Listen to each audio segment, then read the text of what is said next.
मित्रों, अक्सर भूत प्रेत, शैतान, जादू टोना और ईश्वरीय चमत्कार जैसी बातों को नकारा जाता है, लेकिन हनी सिंह के इंटरव्यू के बाद ये सारी बातें फिर से चर्चा में आ गई हैं। बात शुरू करते हैं उनके उस इंटरव्यू से जो उन्होंने TRS यूट्यूब चैनल पर 1 साल पहले दिया था। यहाँ उन्होंने बताया कि साल 2022 के बाद उन्होंने भगवान को मानना बंद कर दिया था। ये वही दौर था जब हनी सिंह को कामयाबी मिल रही थी। उन्होंने बताया कि इस कामयाबी के नशे में वो ईश्वर को छोड़कर शैतानी शक्तियों की ओर आकर्षित होने लगे थे। हालांकि वो पूरी तरह से शैतान में भरोसा नहीं करते थे, लेकिन बेहिसाब शराब पीना, नशे करना, शैतान के लिए गाने लिखना जैसे वो काम कर रहे थे। कुल मिलाकर न चाहते हुए भी वो शैतान की पूजा करने लगे थे। हनी खुद कहते हैं कि वो शैतानी ताकतों को ग्लोरीफाई कर रहे थे। इसमें वो 4 बोतल वोडका जैसे गाने का जिक्र भी करते हैं। इसी इंटरव्यू में उन्होंने बताया था कि इस दौरान वो इल्यूमिनाटी के बारे में भी बहुत पढ़ने लगे थे। बता दें कि इल्यूमिनाटी एक ऐसी संस्था है जिसके बारे में कहा जाता है कि इससे जुड़े लोग शैतान की पूजा करते हैं, बदले में शैतान उन्हें बेशुमार दौलत और शोहरत देता है। उस वक्त हनी सिंह के लिए भी ये कहा जाने लगा था कि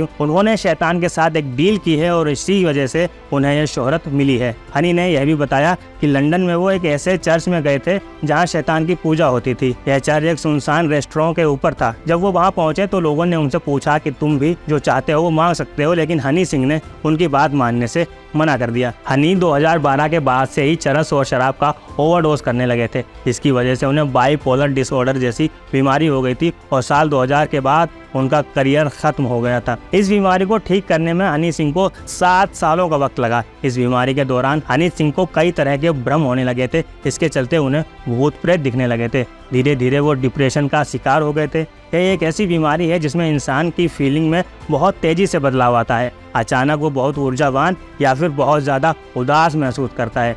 हनी सिंह ने बताया कि उन्हें 60 सेकंड में 60 अलग अलग तरह के ख्याल आ रहे थे और उसमें सबसे खतरनाक ख्याल था आत्महत्या का। दुनिया के बड़े बड़े डॉक्टरों को उनकी बीमारी पकड़ने में 3.5 साल का समय लग गया। साल 2018 के बाद वो अध्यात्म की ओर मुड़े और उनके जीवन में अच्छे दिन आना शुरू हो गए।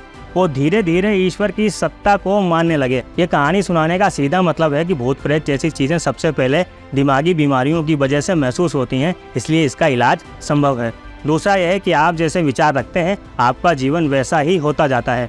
और तीसरा यह है कि अध्यात्म का रास्ता आपको किसी भी कठिनाई से बचा सकता है। आप इस बारे में क्या सोचते हैं? कमेंट करके ज़रूर बताएं।